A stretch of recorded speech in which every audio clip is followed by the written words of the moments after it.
Hi viewers, welcome to our channel. ప్రస్తుతం మనతో పాటు సీనియర్ జర్నలిస్ట్ దామ బాలా సార్ వారితో మాట్లాడదాం. నమస్కారం సార్. సార్, రేపటి నుండి మరి ఎన్టీఆర్ గారి దేవరా సినిమా ఫీవర్ అయితే స్టార్ట్ అవబోతుంది. ఇంకా 24 అవర్స్ కూడా లేదు. మరి సినిమా ప్రీ రిలీజ్ బిజినెస్ ఏ విధంగా జరిగింది? మరి వాళ్ళ యూఎస్లో కూడా మూవీ పడింది. సో యూఎస్ఏ రివ్యూ ఏంటి సార్, మీ ఒపీనియన్ వీటిపైన? ముందుగా దీని ప్రీ రిలీజ్ బిజినెస్ ఈ మధ్యకాలంలో జూనియర్ ఎన్టీఆర్ సినిమాకి దేనికి కానంతగా దీనికి ప్రీ రిలీజ్ బిజినెస్ అయింది. ఎందుకంటే 6 సంవత్సరాల తర్వాత ఆయన సోలోగా రావడం, 2018లో ఆయన లాస్ట్ అరవింద సమేత సినిమా తర్వాత ఇదే ఆయన సోలోగా. ఎందుకంటే త్రిబుల్-ఆర్లో ఆయన సెకండ్ స్థాయి క్యారెక్టర్ వేశాడు. మెయిన్ రోల్ మనకి రామ్ చరణ్ ఉంటుంది, ఇతనిది స్క్రీన్ టైం తక్కువ ఉంటుంది. అయితే దీనికి నెగిటివ్ ఇది కూడా ట్రోల్స్ కూడా విపరీతంగా వచ్చాయి. నెగిటివ్ ట్రోల్స్ వచ్చే కొద్దీ పాజిటివ్ బజ్ మెల్లగా పెరుగుతూ పోయింది. సో దానివల్ల సినిమాకి బిజినెస్ అయితే బ్రహ్మాండంగా అయింది. ఓవరాల్గా వరల్డ్ వైడ్గా 300 crores పైన బిజినెస్ జరిగింది అని అంటున్నారు. సో తెలుగు రాష్ట్రాల్లో 160 కోట్లు జరిగింది అనేది చెప్తున్నారు. ఇండియా వైజ్ 200 కోట్లు అనేది. సో దీన్ని మనం డివైడ్ చేస్తే నైజాం 45 కోట్లు జరిగింది. తర్వాత సీడెడ్ 25 కోట్ల బిజినెస్ జరిగింది. తర్వాత ఉత్తరాంధ్ర 14 కోట్లు, గుంటూరు 8.5 కోట్లు, ఈస్ట్ 8.5, వెస్ట్ 6.5, తర్వాత కృష్ణా 7 కోట్లు. ఓవరాల్గా ఏపీ అండ్ తెలంగాణ కలిపితే 118.5 కోట్లు. తెలుగు రాష్ట్రాలు 2 రాష్ట్రాల్లో 118.5 కోట్ల బిజినెస్ జరిగింది. ఇక తమిళనాడులో 8 crores, కర్ణాటకలో అయితే ఎప్పుడూ లేనంతగా 16 కోట్లు ప్రీ రిలీజ్ బిజినెస్ జరిగింది. కేరళలో 2.5 crores, ఇతర ప్రాంతాలు కలిపితే 30 కోట్లు. మొత్తంగా ఇండియా వైజ్ అయితే 175 కోట్లు, ఓవర్సీస్ 25 కోట్లు. అన్నీ కలుపుకుంటే 203 కోట్లు ఇది ఇంటర్నేషనల్ వైడ్గా బిజినెస్ అయింది. అయితే ఇప్పుడు ఇంత బిజినెస్ అయింది కాబట్టి బ్రేక్ ఈవెన్ అవ్వాలంటే మొత్తం ఇండియా వైజు అంటే తెలుగు రాష్ట్రాల్లోనే 300 కోట్లు గ్రాస్ కలెక్ట్ చేస్తే కానీ అంత రికవరీ కాదు. ఓవరాల్గా మిగతా ఇంకొక 100 కోట్లు ఇతర భాషల్లో అవ్వాలి. అట్లా ఓవరాల్గా 400 కోట్లు గ్రాస్ వస్తేనే ఇది హిట్ అయినట్టు లెక్క. సో ఈ స్థాయిలో ఇప్పుడు ఇది రిలీజ్ అవుతూ ఉంది.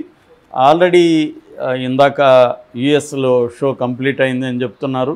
ఇప్పుడు మనకి రివ్యూలు కొన్ని నేను చూశాను, కొంతమందితో మాట్లాడితే వాళ్ళు చెప్పింది ఏంటంటే యుఎస్లో కూడా ఇది సంచలనం క్రియేట్ చేసింది. ఇప్పటివరకు తారక్ సినిమాలకి దేనికి రానంత ప్రీ రిలీజ్ బిజినెస్ అక్కడ కూడా జరిగింది.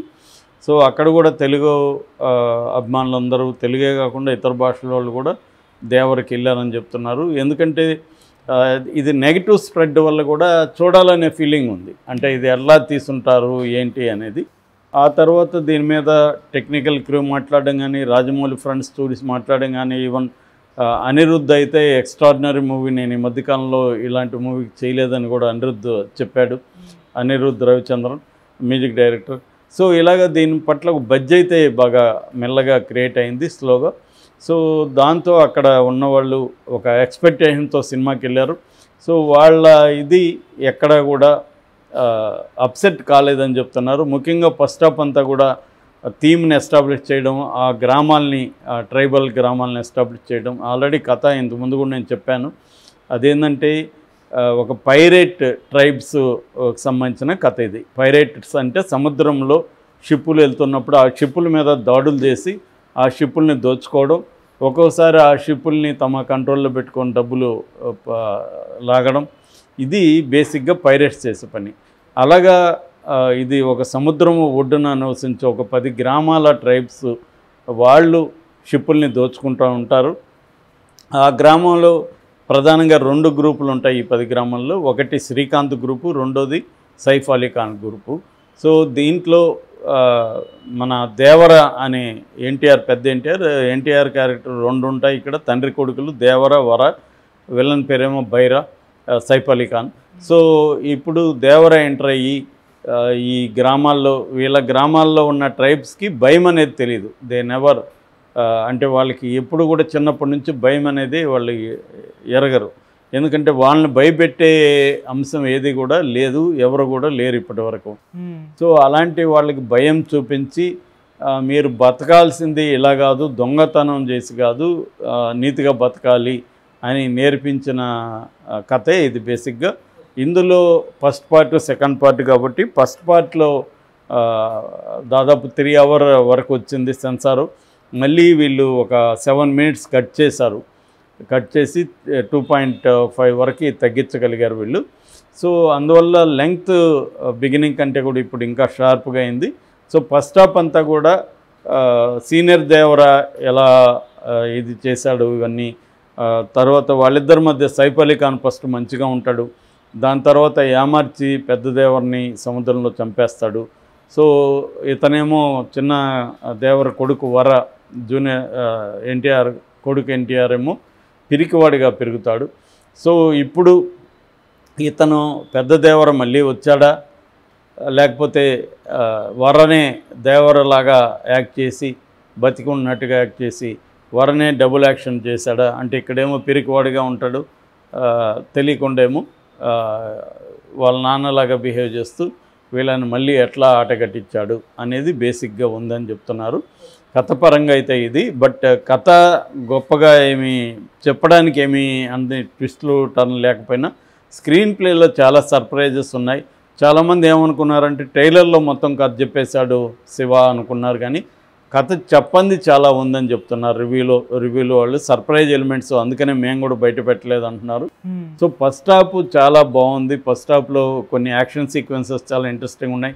ముఖ్యంగా సముద్రం మీద ఇప్పటి వరకు హాలీవుడ్ సినిమాల్లో మాత్రమే మనం చూసాం, కానీ ఇండియన్ స్క్రీన్ మీద సముద్రాన్ని ఇలా ఎవరూ చూపించలేదు. ముఖ్యంగా అండర్ వాటరు లోపల పైన ఇటువంటి సీన్లు ఎక్కడా రాలేదు. కొంతవరకు పొన్నియిన్ సెల్వంలో వచ్చాయి, కానీ అవి ఈ స్థాయి ఇవి లేవు అని కూడా రివ్యూలో చెప్తున్నారు. పొన్నియిన్ సెల్వంలో కూడా సముద్రం ఫైట్ అది ఉంటుంది, కానీ ఇది ఎక్స్ట్రాడినరీగా ఉంది. అట్లాగే షార్క్తో పోరాటం, షార్క్ని మచ్చిక చేసుకోవడం, షార్క్ని తన వాహనంలాగా చేసుకోవడం, ఇవన్నీ కూడా ఎక్స్ట్రాడినరీగా ఉన్నాయి అనేది చెప్తున్నారు.